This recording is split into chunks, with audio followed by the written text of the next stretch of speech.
Welcome back to Grimdark Champion. I'm David. I'm Ross. And today we're bringing you a battle of two key champions in the Warhammer 40k universe to see who will come out our latest Grimdark Champion.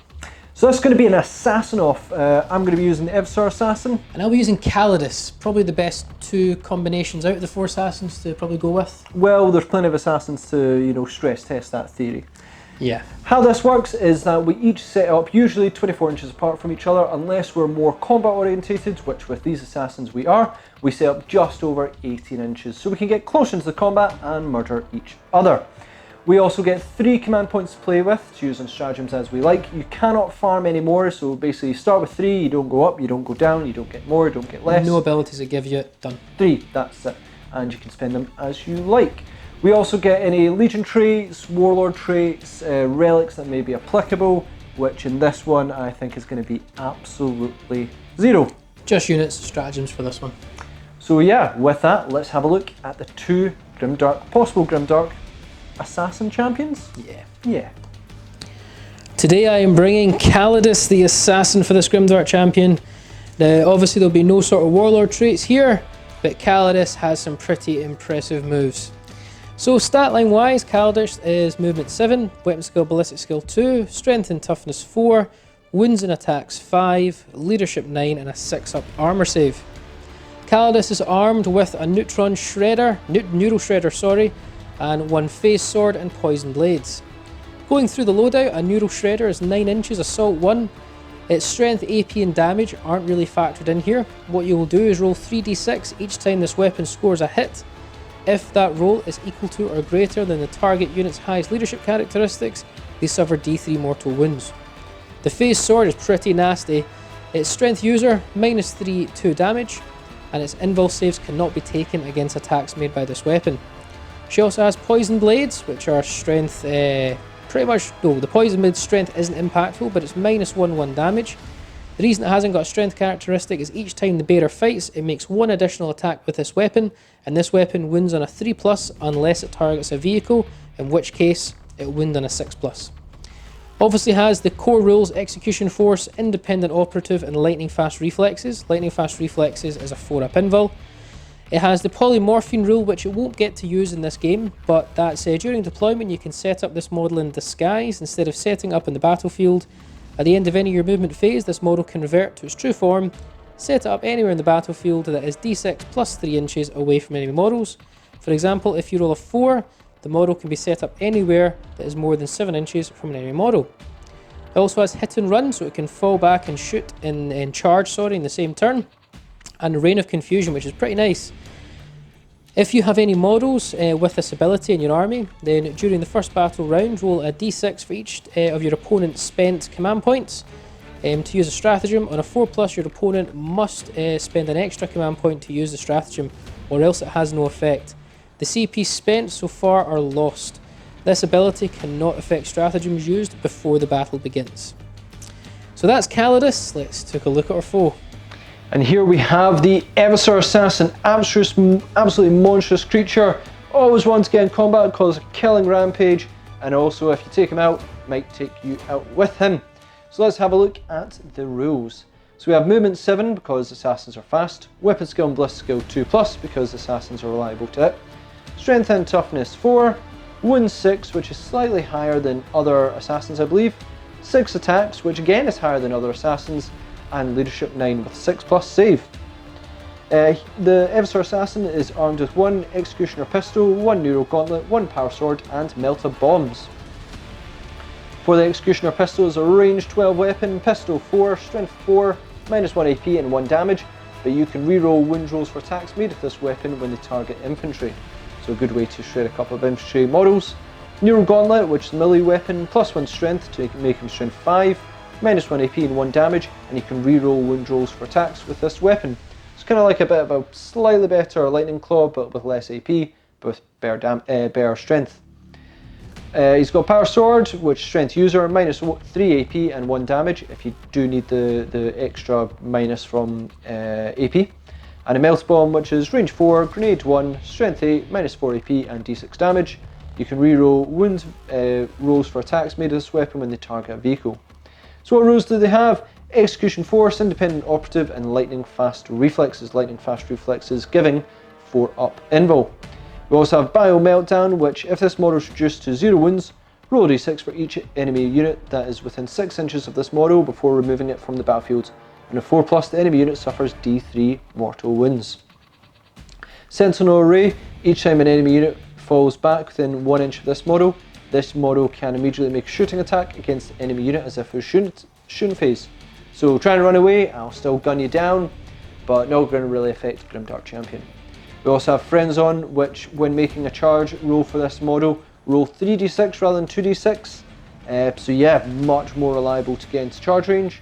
In addition, add 2 to this model's attack characteristics if it is charged in the preceding charge phase.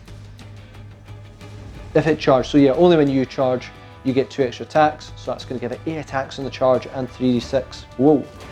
We also have Killing Rampage. Each time an enemy model is slain as a result of attacks made with a melee weapon by this model can immediately make 1 additional attack against the same unit. These additional attacks cannot themselves generate further attacks. In addition, this model can consolidate up to 6 inches instead of up to 3. So a couple of things there that are going to be not so useful for Grimdark Champion, but certainly you'll find the Eversor is absolutely monstrous amount of attacks and is going to rip through single wound models like there is no tomorrow. So we have our 2 champions, Callidus to the left, Eversor to the right. Because obviously they're both short range guns, so they should have no trouble getting in combat with each other. They're 18 inches apart, just slightly more than 18 inches apart. So it's time to roll off and just see who goes first. I'm going to go first. Mate, I am. Do you want to go first? Absolutely. So I'm going to barrel on forward with the Eversor, just going to be doing hopefully a lot of damage.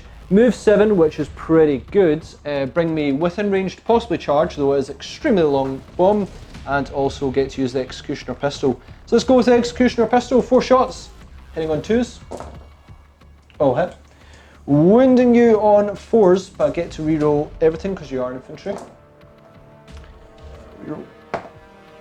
Yep, so 3 wounds. 4 up, lightning flash reflexes. 2 wounds, I'm down to 3.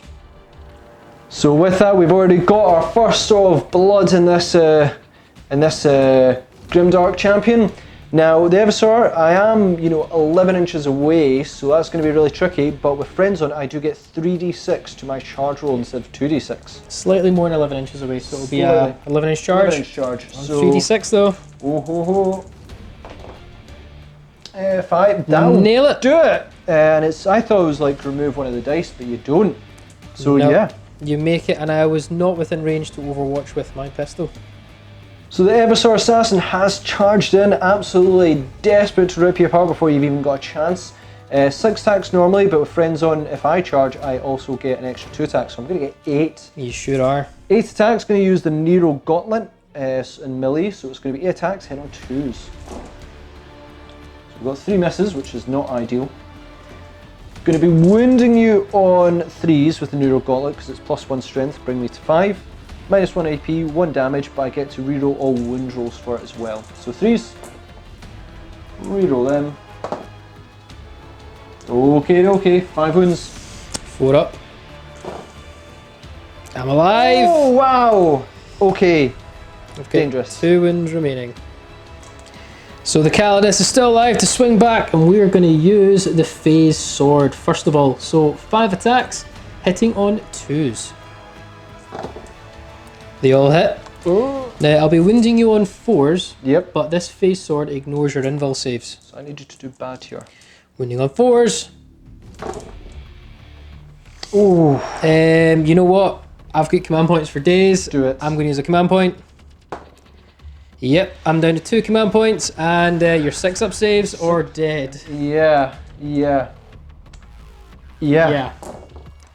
2 damage apiece. 2 damage apiece, that'll kill me. 10 wounds. I've not even done my additional attack. Okay, I go into Bio Meltdown. If this model is reduced to 0 wounds, roll a d6 for each enemy unit that is within 6 inches. On a 4+, the enemy unit suffers d3 mortal wounds. I know. So Bio Meltdown on 4+. Yep, on a 3, I'm going to take you with me. You are indeed. Oh! Command point that. Go for it. No. Oh yeah, go for that. I need to do my Reign of Confusion. Right, okay. It won't make a difference. Won't make a because difference. Just roll for 3+, it. I take us Yeah, both go out. for it. Die! No! Reign of Confusion. Yeah. It would have cost you 2 command points to do it. Oh man. But Callidus, Absolutely struck back there. Grimdark Champion of the day. Well, David, that was a surprise. I thought, 8 attacks there. I was like, haha, I'm gonna absolutely murder you here.